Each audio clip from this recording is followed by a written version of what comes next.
You need to consider on a daily basis spending at least 30 minutes focusing on your own AI learning. And I'm not saying try to make things overly complex. Just take a picture of something and say, can I use AI to edit it? If you're really good at AI, I'm pretty sure you're not working in the federal government right now. You're sitting somewhere in California and you're being offered job offers from OpenAI, Meta, or anyone else. Every function within an organization is struggling with their own AI expertise. Executives to legal, HR, marketing, product, and of course, security. There are no clear expertise levels that I feel have been defined yet. I think a lot of innovators to be able to figure out how fast they could lean forward in the development of AI capabilities inside their own companies, which in many cases are critical infrastructure, and also to be able to understand exactly how much security they should weave into that. Welcome to the Regulating AI podcast. Join host Sanjay Puri as he explores the dynamic and developing world of artificial intelligence governance. Each episode features deep dives with global leaders at the forefront of regulating AI responsibly, tackling the challenges using AI can bring about head-on and enabling balance without hindering innovation. Welcome to the Regulating AI podcast, where we bring together policymakers, industry leaders, and civil society to advance innovation-friendly AI governance. Today, we are speaking with Rob T. Lee. He's the Chief AI Officer and Chief of Research at the SANS Institute. He's also known across the community as the godfather of digital forensics. He also serves as the amicus technical advisor to the U.S. Foreign Intelligence Surveillance Court, and his experience spans nationwide intrusion, nation-state intrusions, incident responses, and advanced threat hunting. We wanted to get his perspective because the White House last week released the America's AI Action Plan, which was really had three key pillars, which had innovation, infrastructure, and international diplomacy and security, which had specific actions for federal adoption, evaluations, and secure by design AI. So we'll get Rob's feedback on the AI action plan and more. Rob, welcome to the Regulating AI podcast. Hi, thank you for having me. Pleasure to be here. Same here. Rob, we have a global audience. We get policymakers, their staff, entrepreneurs, AI experts, and as I said, it's a global audience. For them who might not be as well versed, the Trump administration released its AI action plan, which was focused on winning the AI global race through innovation and infrastructure. Mm-hmm. But you have a little different perspective, saying that it does miss a critical threat, that America's AI systems are already under attack. And we'll talk a little bit about that. What specific vulnerabilities does this plan overlook, according to you, for our audience? Well, that's a great question. It's not that it directly overlooks it. It basically, when we're talking about what is currently going on, adversaries are specifically increasing their use of AI capabilities already. And to a certain extent, even if workforce were trained now, there's a lot of hesitation on the part of, I think, a lot of innovators to be able to figure out how fast they could lean forward in the development of AI capabilities inside their own companies, which in many cases are critical infrastructure, and also to be able to understand exactly how much security they should weave into that. As a result, leaders are faced with a risk conundrum. If they move too fast, they're at risk of not being able to maintain security. But if they don't move fast enough, on the other side, they're not able to remain competitive. Now, the AI action plan addresses a lot of that, but it really doesn't highlight the current ongoing threats that exist. Mm-hmm. Now, as you said, they can't move too fast, they can't move too slow, so they are really in a conundrum. For our listeners, tell them, you stated that traditional cyber defenses fail against AI-targeted attacks. Walk us through why a CISO who has successfully defended networks for decades might miss these new attack vectors? Well, when it comes down to, and again, I applaud the AI action plan for many things, including the fact that it's highlighting the fact that workforce development and training is going to be needed to be able to move things forward. The adversaries are utilizing AI models, and that, unlike what happens in the defensive side or I think any normal company that is trying to figure out what is ways to implement them, is even the focus of your overall podcast, which is, I really applaud these discussions. How do you potentially implement regulation and safety and security around these implementations? On the other side, what ends up happening with adversaries and nation state attackers and organized crime, they're not restricted by any regulation. They're not restricted by any guardrails or safety protocols, privacy, that are going to hold them back. As a result, there might be a disparity that'll be created, that the nation state attackers will be able to use unrestricted capabilities of LLMs and generative AI, whereas defensive capabilities might be limited by the restrictions placed on it by regulatory controls. And rightly so, they are needed, but adversaries can say, be as evil as possible to their LLMs where we can't. So we can't be as evil, but our adversaries can be. And you mentioned nation states sometimes. You also pointed to Salt Typhoon as evidence that these threats aren't theoretical. All right. How do these kinds of operations, Rob, demonstrate the evolution from a traditional network infiltration, which is in simplistic terms, our audience is not all cyber savvy, but Right. to an AI system manipulation? So the way you end up taking a look at attacks such as Salt or Volt Typhoon is that the Uh-huh. adversaries out there are deliberately infecting networks, no longer as much focus on the data exfiltration and espionage aspects, which we've seen for over 20 years. In many of these instances, the nation state attackers are trying to lay the groundwork for potential future disruption. And as a result, it is very difficult to find them if they're not moving around. It is very similar to if someone does a burglary against your home, you might be able to tell things are out of place, things have been tossed up. But if someone walks in your place very surreptitiously, inserts a single bug somewhere, it'd be very hard to detect that. And with AI capabilities for the adversaries, they're able to increase their velocity in being able to do these type of operations, especially if they're starting to build reasoning capabilities that will be able to detect the different capabilities of defenses in your network, subvert them, not within weeks, but within minutes or seconds. Minutes and seconds, and that leads me to many questions. But let me ask you this: the plan also invests in AI evaluation and test beds, with NIST and DOE and NSF, etc. What must these evaluations include to actually catch some of the things like you talked about, poisoning, jailbreaking, and distribution shift before these systems go live, Rob?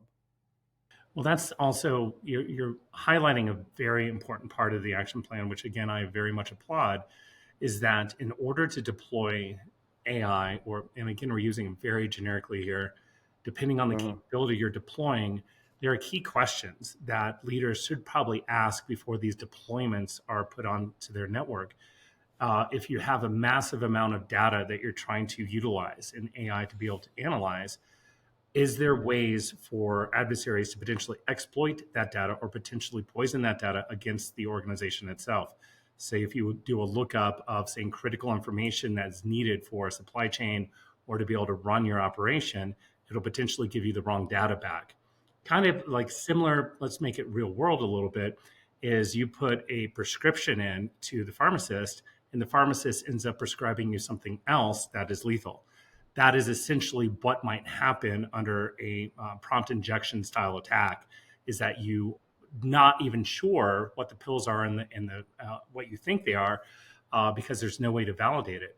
These regulations in this act is aimed at trying to encourage companies to follow some sort of standards that are out there. SANS has their own, the AI security controls as well, and we're trying to work with other organizations to advise them to be able to do this. but there's a caveat. The caveat is by trying to follow a lot of these protocols, it could slow you down on your deployments. So if a faster, more efficient, and cheaper models released, such as what we saw with DeepSeek and its open source models, have the pressure of the board and the pressure of your advisors to reduce costs to increase profit. Mhm. If you implement a model that may be untrustworthy, how much risk are you adding onto the organization compared to the reduction of cost and more efficiencies you're able to achieve by implementing these models? So, Rob, are you saying, or maybe I'm putting words in you, is open source not the way to open source not the way to go? Because in this plan they focus heavily on open source, and DeepSeek is an open source. You know, Mistral is an open source. There are several open source. Do you think because of it being open source, it opens up to more risks? Well, no, actually, very much emphasize that open source does allow for a lot more auditing and pre-deployment examination. But as you know, with the open source, it needs to come with the correct weights, and that could also be used for analysis.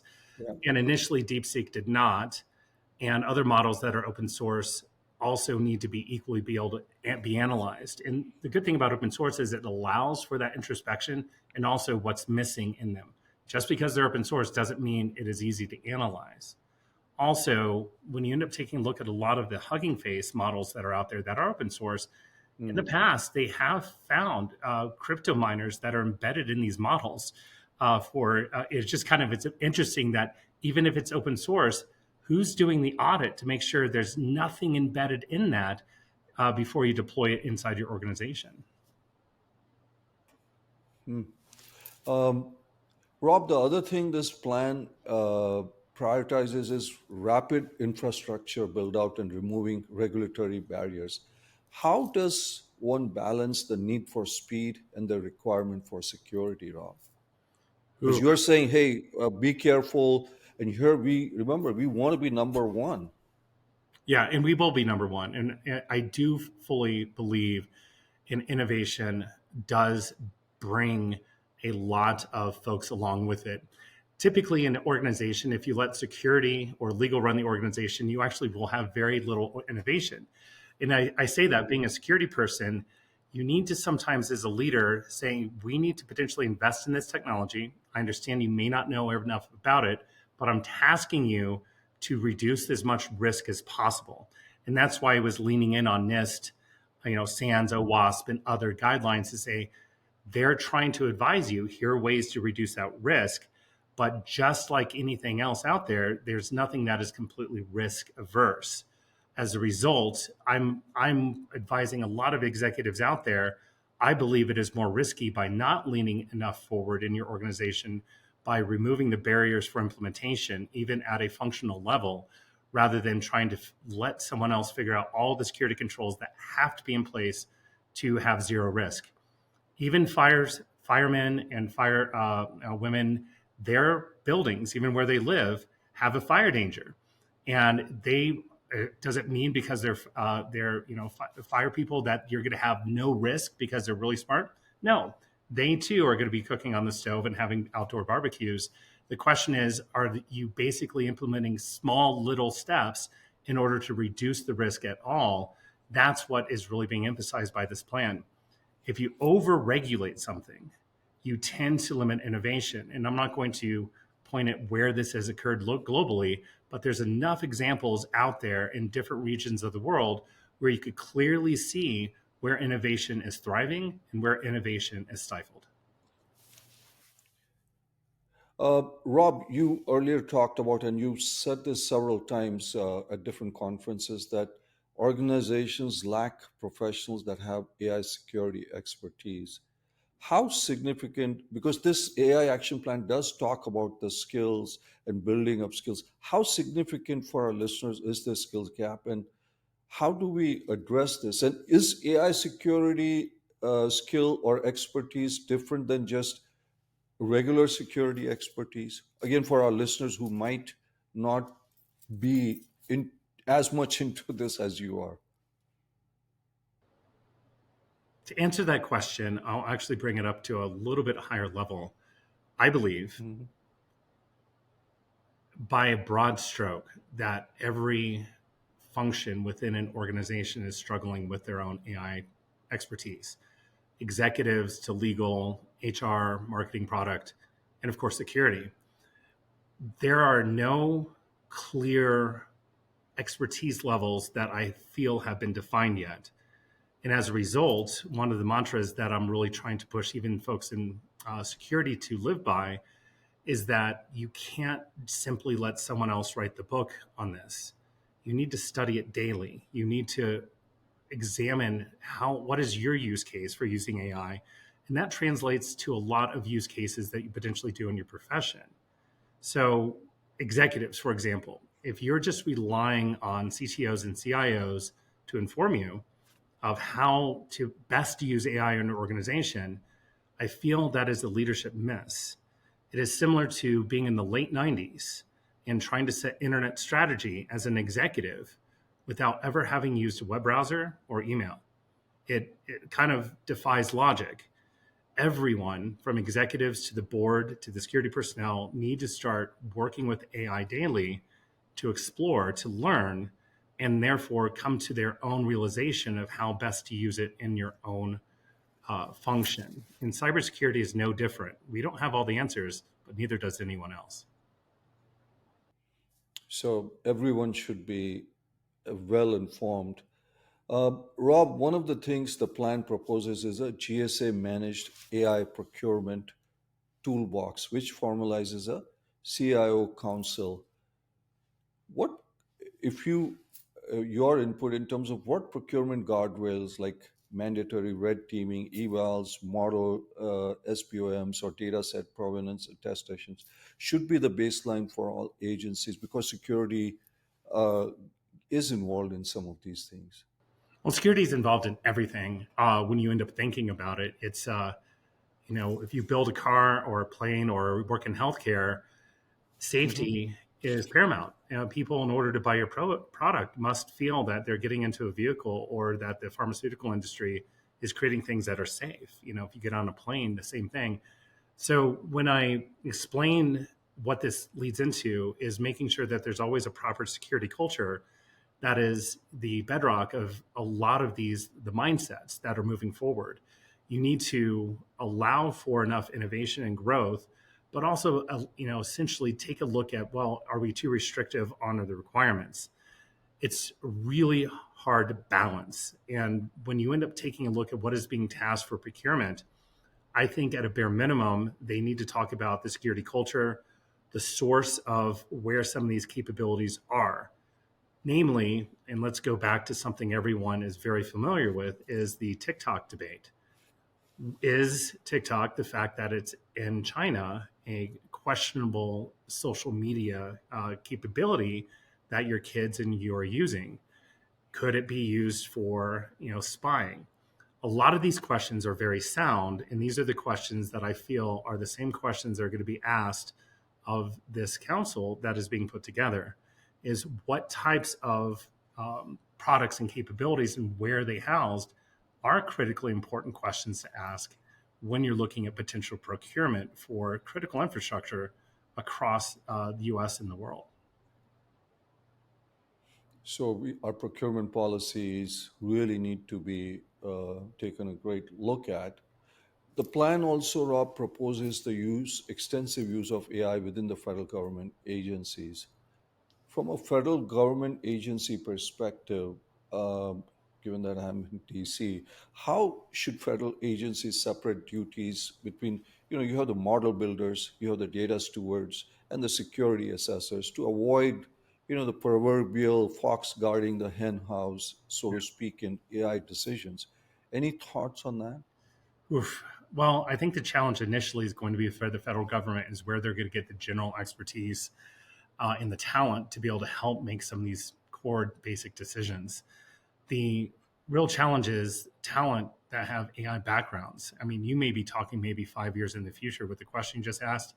Currently, I don't think there's a lot of expertise running around the federal government with AI background. And that's not meant to be insulting, not at all. If you're really good at AI, I'm pretty sure you're not working in the federal government right now. You're sitting somewhere in California, and you're being offered job offers from OpenAI, Meta, or anyone else. The key point here is that the federal government needs to take training in its emphasis of its individuals to explore how AI could be impacted in their functions and to develop individuals inside the organizations that begin to have this expertise.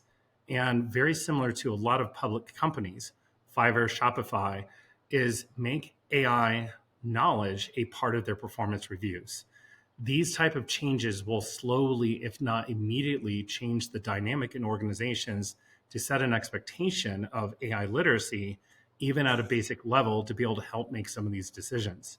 It's less fox guarding the henhouse. There's nothing guarding nothing at this point. You need a baseline type of individual that will help the federal government identify where efficiencies could be obtained by utilizing AI in the workforce, in the federal government and state and local governments. In addition to how would you potentially ask someone on your teams to implement security reviews of them? There's not a lot of individuals out there that have that experience. And if they do have that experience, there's a lot of other organizations that are starting to realize AI talent rush is going to be a thing for the next 2 years.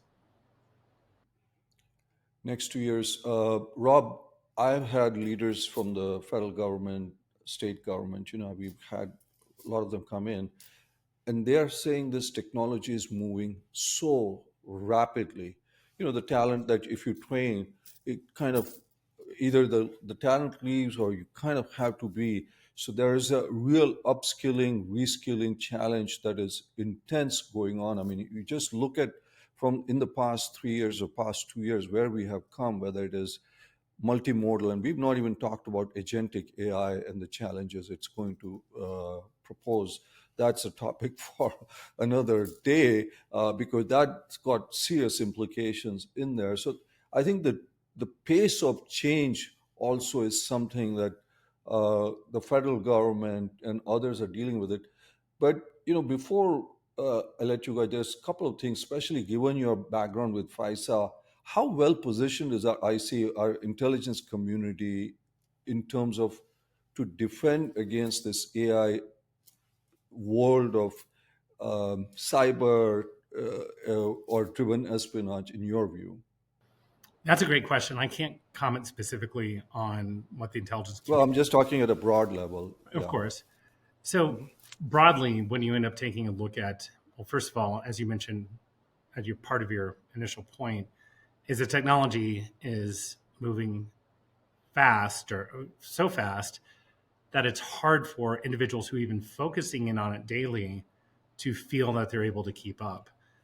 With my own examinations and research, I almost have to spend 2 to 3 hours on the weekend just to catch up on articles that I bookmark during the week. When you end up taking a look at the cybersecurity and what the adversarial capabilities are, I think the biggest thing that folks will realize almost immediately is that when you build reasoning agents, they're going to be able to make decision in a network within seconds. And as a result of that, without even guessing, we haven't directly seen adversarial agents at play within the network. We've only seen an increase in velocity, and Google, OpenAI, and others have directly attributed threat actors sitting inside DeepMind, OpenAI, that they've been able to detect and boot out. So they know they're there. But at the same time, when you end up taking a look at what the DoD and federal governments, and well, even the cybersecurity corporations that are out there, they're obviously investing heavily into agentic capabilities. For example, DeepMind is releasing SecGemini at Black Hat DEF CON in the next few weeks, which is a reasoning cybersecurity agent that is able to do basic level tasks. So this is a step in the right direction. But as I will note, a lot of the key data that is needed to be able to lay a proper defense sits in things that are attacked routinely, like your email, a phishing attack, hitting your browser, your Zoom information. All this information is heavily guarded from a privacy and safety standpoint.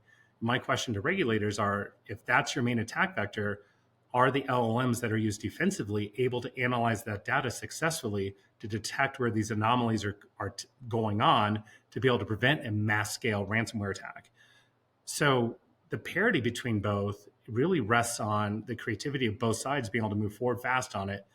I do believe that someone might have a good idea on the defensive side and then realize, oh, I'm not sure I'm able to ingest everyone's email into the LLM to successfully detect a ransomware attack. I'm not saying it can't be done.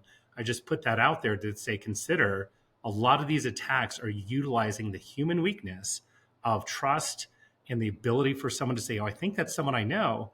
But deepfake attacks are clearly on the rise. And as a result of that, you need to be really thinking about, well, if those are the attack vectors and someone sends you an email or a Zoom call, how do you really know it's that person? And would that data be able to be ingested in to be able to detect large scale organizations where the federal government wasn't just a vehicle for the next piece of malware that was just let loose in your network? Long answer. Yeah. I'm sorry for your quick question. No worries. Finally, just maybe turning things on the head. As you know, the AI Innovation Act talks about us leading the AI, you know, the effort towards global leadership in AI. Do you think the focus on winning the AI race is creating vulnerabilities that could ultimately hand our adversaries the victory in some ways? Ooh, that's a very That's black or white question. No, I have to be very clear on this one, and I feel very passionately about this. Every single time we've had new technological, advances, whether it's, and again, you go through World War II or even World War I, post it with the airplane, nuclear power, the semiconductor, the computer chip, personal computer. There's always this aspect that we're completely vulnerable by implementing these technologies. We're completely vulnerable by not implementing them as well. So based on history, I am more on this side that sure, there are going to be vulnerabilities that are introduced in any new technology, but those same vulnerabilities are going to provide for things we've never seen before. And I'm sure you've chatted about it from the healthcare industry, the ability to find formulas and be able to do testing of drugs without having to do human trials. The ability for this, and I'm a very big optimist when it comes to AI. All of these things are going to, for sure, introduce new vulnerabilities, but it's also going to introduce a lot more capability for us to solve problems that we never had to think about before. So I get excited both sides that we just have to keep our eye on the fact that yes, implementing anything new, especially as widespread as this, will increase that level. But even like I'll show my phone here, how many attacks now occur on the smartphone, but also take a look at what it's able to do for your daily life. That is so true. Can't do without the smartphone. I can do without almost everything else. We won't go into that. Zoom, email, Almost all the everything. rest, but yeah, Absolutely. gotta have my Rob, podcast. yeah, absolutely. Rob, for the lawmakers and regulators who are listening to you, one piece of advice, given this AI action plan for them, there are a lot of them listening to you now. Just if you were to give one piece of advice for them. Ooh, great question. I go back to the advice I give a lot of other executives and leaders that are out there. You need to consider on a daily basis spending at least 30 minutes focusing on your own AI learning. And I'm not saying try to make things overly complex. Just take a picture of something and say, can I use AI to edit it? Take something that you've written and saying, what is the tone of voice that I use? Initially, some very basic things, or even taking this podcast and summarizing it into something that the AI may know what you find interesting, and saying, please take this podcast and pull out the 3 things that would inform me, because you get that personalization. The more that you start tapping into what AI can do for you, even on a very personal level, even extending it to work, the more you're going to be able to ask really hard questions to those implementing it. And it doesn't take that much. As I mentioned before, in order to set strategy in the late 90s, you at least had to use the web browser and email, not be an expert at it. You didn't need to know it was sitting on a BSD server and what TCP/IP is. That's the LLM and RAGs. You just need to see, oh, I was able to go to this website, had news on it. Wonder what that's going to mean. Or I sent this email and it used to take me minutes to make a phone call. Now I can just send a note. What does that mean? Those are the types of questions every leader needs to take a look at the broader picture. And they're so good at it. They wouldn't be in the positions they're in unless they had that massive vision, that massive capability of tying things together no one else can see. I just encourage them to start on a daily basis, like a workout, or even do it during your workout. Listen to a podcast like this one, and it'll help you out, and it'll help you make close the loop on the key questions you need to ask. And I hope you're able to do so. Obviously, SANS is here to help that as well. Well, that's a great point. Educate yourself, understand the possibilities. But one thing I would say is listen to our whole podcast. Just don't ask for those three things. We need the viewership. Wow. Just kidding. Yeah. Just No, true. Listen to the entire podcast. After you listen to it, then say, what are the three things I need to do? Yes. Exactly. Yeah. Rob, for our audience who like short things, we do a lightning round of questions. You're a security person. I know you might not like it, but we're going to give it an attempt. Just a couple of yes or no answers. Are you ready? 100%. Okay. Is the current AI action plan adequate for national security? Yes or no? Yes. Can traditional cybersecurity tools detect AI data poisoning? Yes or no? Not yet. Okay. Are federal agencies currently equipped to secure AI systems? No. Yes or no? Should AI deployment be paused until security catches up? No. Okay. Will salt typhoon-like attacks become more common? Yes or no? I believe so, yes. Okay. Should there be mandatory AI security standards for government? Yes or no? Yes, eventually. Okay. Is the skill gap in AI security getting worse? Yes or no? Yes, currently. AI's, and I'll just say, Coda, AI is moving too fast. And that's one of the reasons why we need people focusing in on it, more people.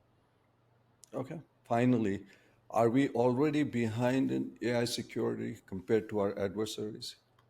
No. That's a tough one, Rob. That's a tough one. And I say Yeah. no with the caveat, it's less than that. You just said security. So it's a focus Yep. on defense. AI security. I said Yeah. AI security. We're focusing in on defense. But at the same time, I believe that there's a lot more research going on the offensive side for AI than there's a defensive. And we need to change that. And that's one of the reasons that your discussions are very helpful. Well, thanks, Rob. You painted a sobering picture, but still an optimistic perspective. And thank you for bringing this critical perspective on this, very important piece that was released by the White House, this AI action plan. The conversation around this is very, very important because it focuses on innovation, but also on security, and reminds us that security should be foundational to everything else we build. So thank you really for coming at a short notice. Thank you for being here, and we'll probably have you back again. Thank you. Appreciate it.